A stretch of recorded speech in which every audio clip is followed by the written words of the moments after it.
3 points achieved in hell.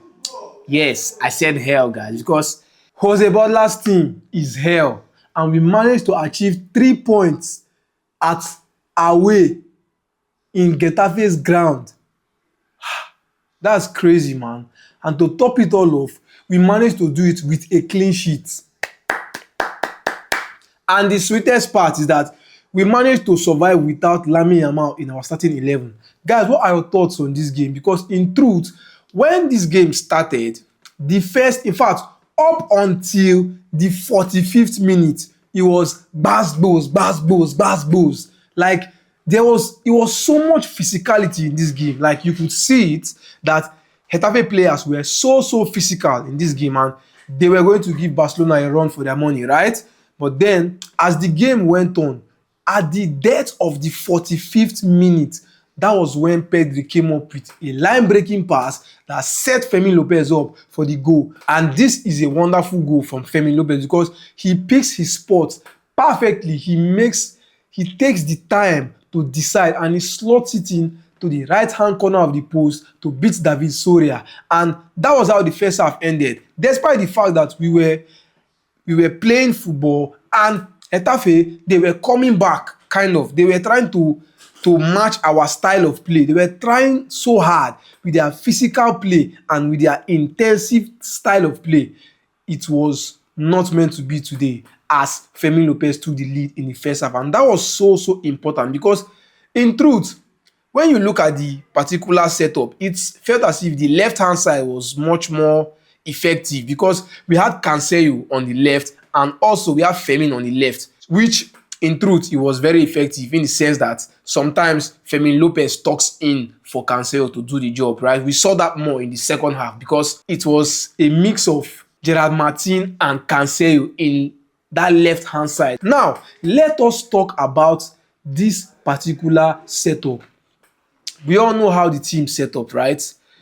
Joan Garcia in goal, and Fermin Lopez was playing left wing, and it was the most effective role in this particular game.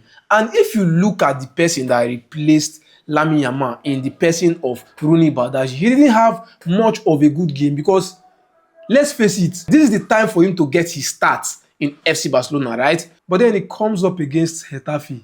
He comes up against Jose Butler's. Come on. You will not expect much from him. I understand. But then, let's see what happens from here because this game was just an average performance for Rooney Badaji, right? He didn't have much to offer in that right-hand side. He was just there. And speaking of offering, Marcus Rashford has offered us another goal. And he's the one that gave us the second goal to seal this game and to put us 11 points clear of second place Real Madrid because Lewandowski was the one who delivered that pass, delivered that counter pass, and Marcus Rashford buried it very well. At some point, when he was going on and on, there was one move he made. I felt like, oh, this brother was going to miss. But then he slotted it in, and he takes his tally to 7 La Liga goals. And what are your thoughts, guys? Do you guys think this goal will change your mind about Marcus Rashford?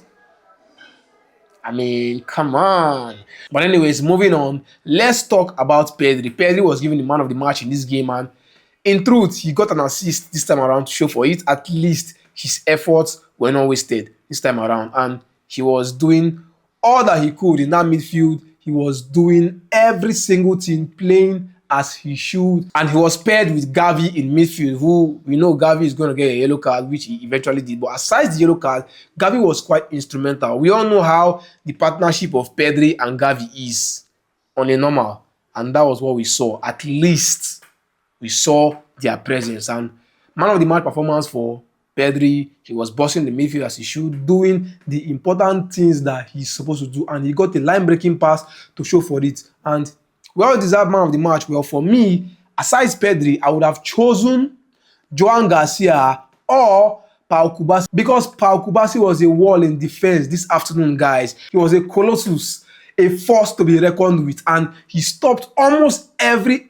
attack, almost every challenge that came in front of him. And this is what differentiates a normal centre-back from a top centre back. Pau Kubasi is getting to that top position. And what are your thoughts, guys? What do you make of this? Who were your standout performers, guys? And let's talk about the Marcus Rashford one. Would you keep Marcus Rashford in this team come the next season? Please, guys, I will be with you in the comment section. Do let me know what your thoughts are, and let's talk. Cheers.